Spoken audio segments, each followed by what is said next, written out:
light heavyweight title on the line, where we have former champion Yuri Prochazka coming in at -125, going up against the streaking Carlos Ulberg, who comes in at +105. Now Prochazka, two battle-tested knockout victories he's coming off of, trying to leave that Alex Pereira rivalry in the rearview mirror. Those are his only two losses in the UFC. He is, since 2015, 16-2, with only those losses coming against Alex Pereira. The first fight, somewhat competitive. I think he won the first round on all the scorecards.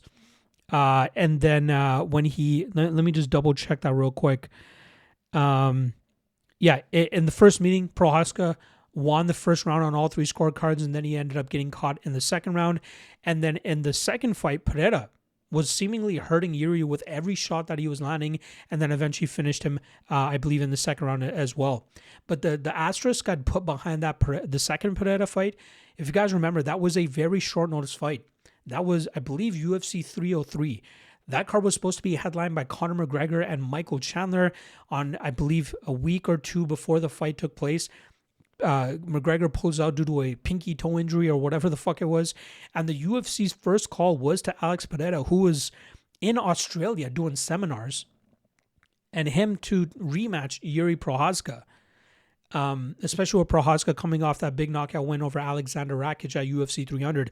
Initially, Prochazka had declined the fight. He's like, I'm not ready. I need more time. But apparently the UFC threw him more money, and he's like, fuck it. I'll be a company man. I'll take this fight. And you could see in that fight, he just was not prepared. He was getting hurt with everything he was getting hit with by Pereira, and it ended up resulting in him getting knocked out in the second round. But he comes back against Jamal Hill. Masterful performance there. He was able to do big work. He nearly finished Jamal Hill in round one. Hill even the score in round two, and then round three, that power and pressure of Prochazka shone through as it always does, and he was able to get the round three finish.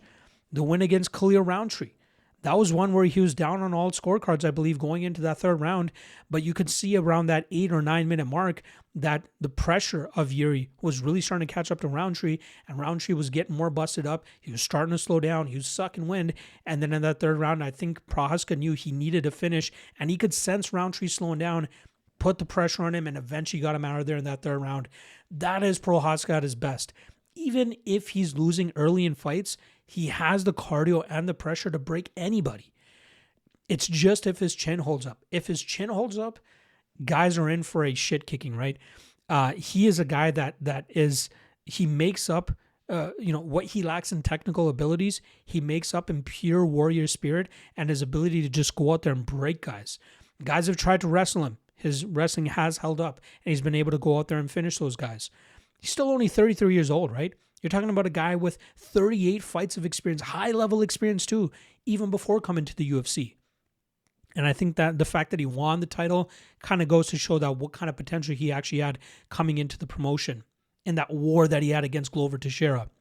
Now he's looking to add that second title to his mantle as he goes up against Carlos Ulberg, who's had a very good run of his own, right? This guy came into the UFC, stumbled in his debut against Kennedy and Nzechukwu, getting finished in the second round of that fight.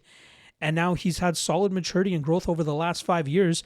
He's going to be a month removed from the 5-year anniversary of his last defeat when he steps in the cage this weekend.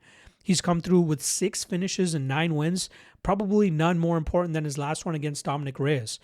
But let's talk about a few of the other fights, right? He had a close fight against Jan Blachowicz. There wasn't a lot of activity in that matchup. It was Ulberg just landing enough to outwork Blachowicz that night.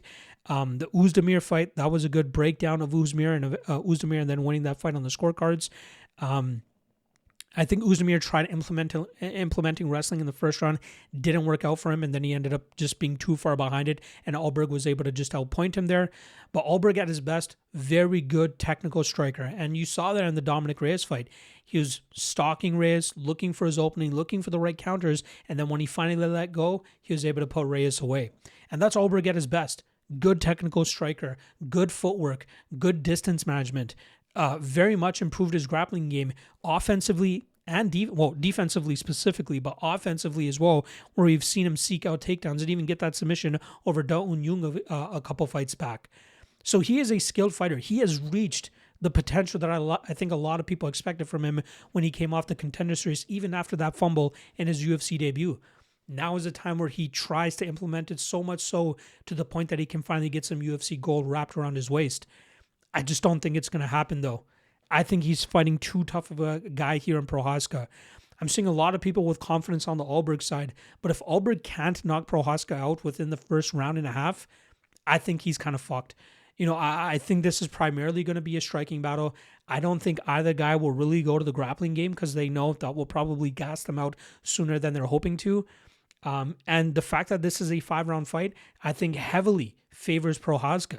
If this was a 3-round fight, I wouldn't mind a little bit of a shot on Carlos Ulberg because he'd only need to win two rounds, and I think he would be able to stay safe enough in that 3rd round. But to have to go an extra 10 minutes against the power and pressure of Prochazka, I just don't think it's something that Ulberg will be able to come up against.